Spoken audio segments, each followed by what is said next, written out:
In the book of Esther, we see an example of how God can use ordinary people to accomplish extraordinary things. Here's what I mean.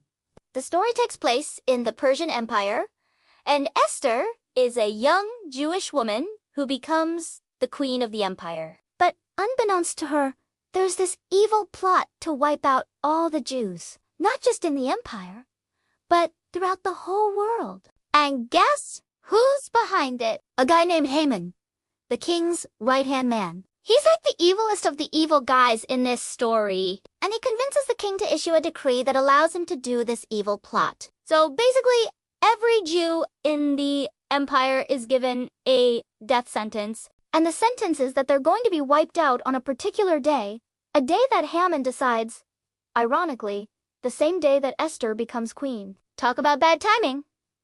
So now Esther has to figure out a way to stop this evil plot. And really, she's put in an impossible situation.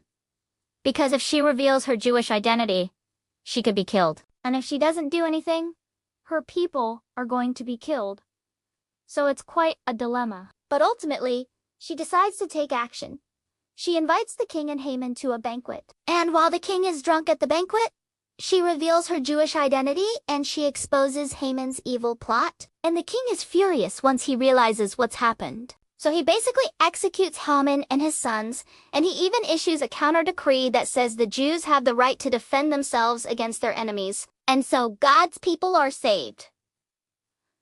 So why is this story important? Well, first of all, it's a great story. It's full of intrigue and excitement, and it keeps you on the edge of your seat the whole time. But more importantly, it shows us that God cares about his people.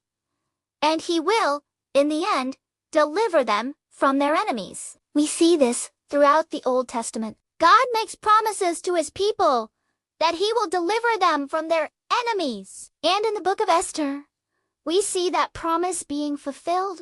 But I think what makes the story so great is that God doesn't send some great hero to save the day. He uses an ordinary person, Esther, a seemingly weak person, a young woman who becomes queen. Not because she's strong or powerful, but because she's beautiful. And yet God uses her in an extraordinary way to save his people. So the lesson for us is don't underestimate the power of ordinary people. God can use you in extraordinary ways if you're willing to say yes to him.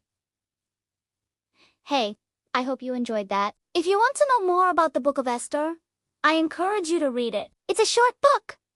It's only 4 chapters long. So I know you can do it. And if you want to know more about the God who made the world, check out the link below. There, you can watch a video about the God who made the world.